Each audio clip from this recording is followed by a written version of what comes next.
حضرت کی شخصیت کا نام ہے. اعلیٰ حضرت کس کو کہتے ہیں؟ اعلیٰ حضرت محدث بریلوی. تھوڑی سی بات، اعلیٰ حضرت فاضل بریلوی آپ کی عمر 6 سال ہے.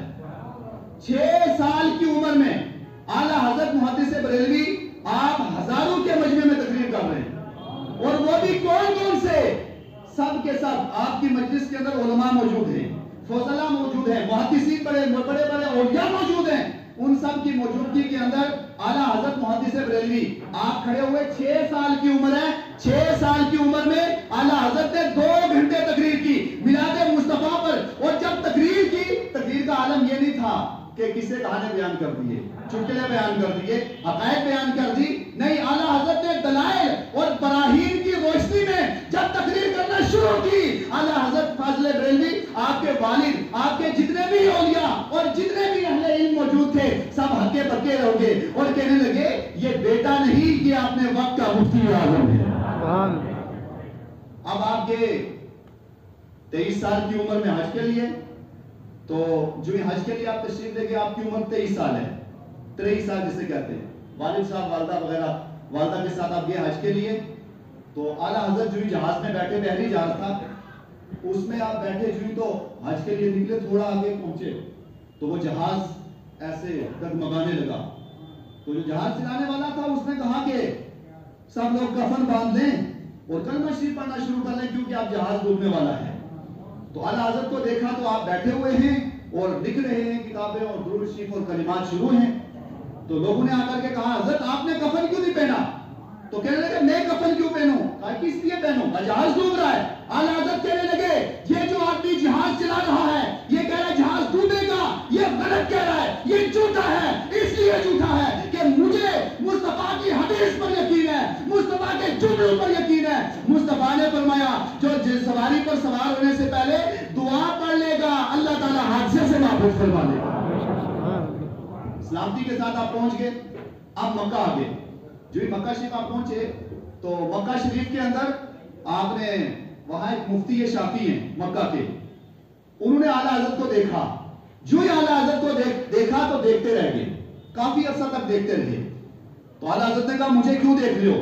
وہ کہنے لگے خدا کی عزت کی قسم، اے بیٹا، اے احمد رضا، خدا کی عزت، یہ کون ہے؟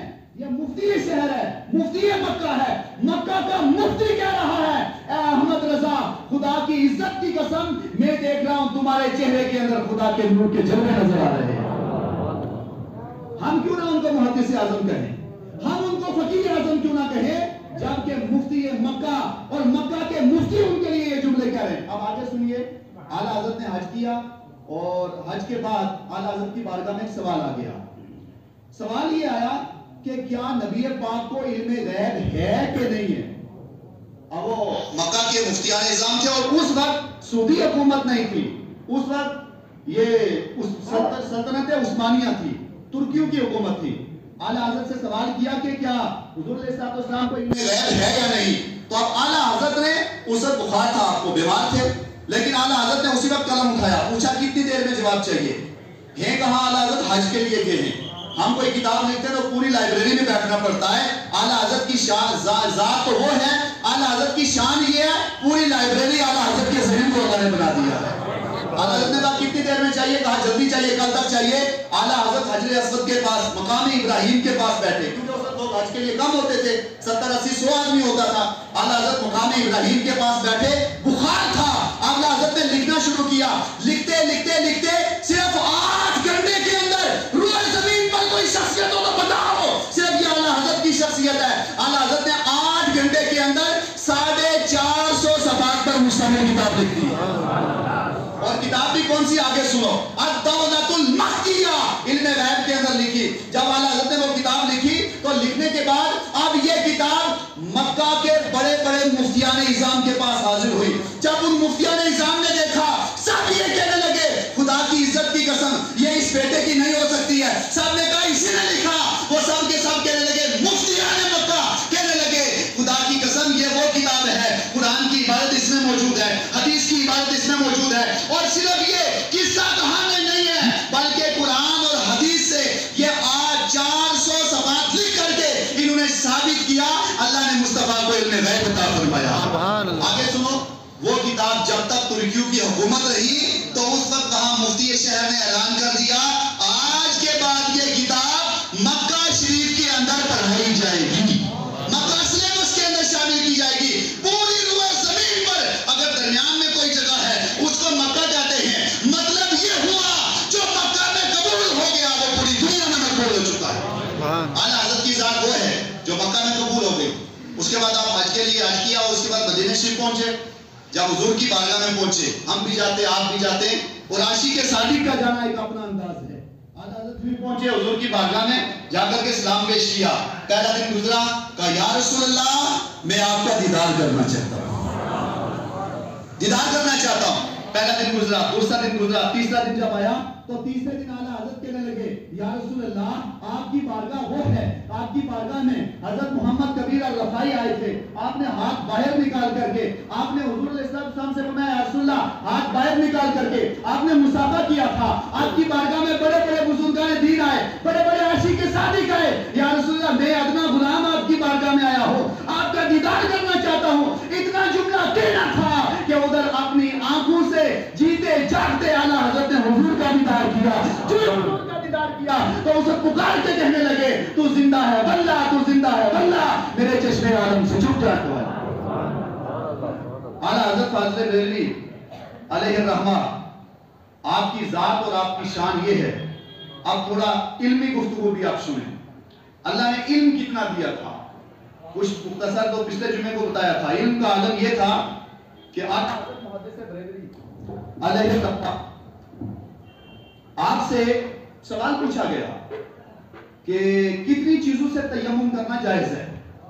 اب یہاں ایک علمی بحث ہے، میں مختصر کر کے آپ کو بتاؤں۔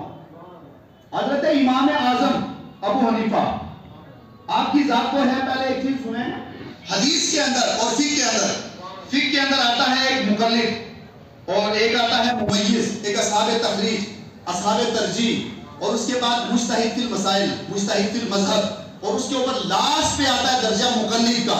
مقلد صرف امام اعظم ابو حنیفہ ہے اور امام شافعی اور امام مالک، یہ چار ائمہ ہیں، یہ مقلد ہیں، اور ان کے جو شاگرد ہیں وہ سب کے سب مجتہد فی المذہب ہیں۔ اب اس وقت میں آ جاؤ، آج کے دور میں امام اعظم اور ان کے شاگردوں کے بعد سے آج تک کوئی مجتہد فی المذہب نہیں ہے، مجتہد فی المذہب نہیں، کوئی نہیں ہے۔ مجتہد فی المذہب اس کے کہتے ہیں، مجتہد فی المذہب اس کو کہتے ہیں کہ جو اپنے امام کے اصول اور ضوابط کو ذہن میں رکھ کر کے مسائل کا استخراج کرے، اس کو مجتہد فی المذہب کہتے ہیں۔ اب اعلیٰ حضرت کون ہیں؟ ان کے لیے محدثین نے فرمایا، اکابرین نے فرمایا کہ خدا کی عزت کی قسم اگر اعلیٰ حضرت امام اعظم کے دور میں ہوتے تو امام اعظم انہیں اپنا شاگرد بنا لیتے۔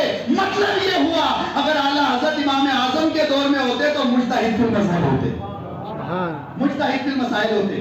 اسی طرح ایک آتا ہے اصحاب یہ، اس کے بعد حدیث کے اندر ایک ہے طالب حدیث اور ایک ہے شیخ الحدیث۔ طالب حدیث حدیث سیکھنے والے کو کہتے ہیں، شیخ الحدیث اس کو یہ سننے کی بات ہے، شیخ الحدیث اس کو کہتے ہیں جو حدیث پڑھاتا ہے، حاکم حدیث اس کو کہتے ہیں جسے حضور علیہ السلام کی 1,00,000 حدیث سندن تعدیلن جرحن متن یاد ہو۔ یہ مختصر میں آپ دو لفظوں میں سنیں، یعنی حدیث کی سند کیا ہے وہ بھی یاد ہو، اور سند کے بعد جتنے راوی آ رہے ہیں سند کے اندر وہ کیسے ہیں، ان کی پوری حالات زندگی یاد ہو۔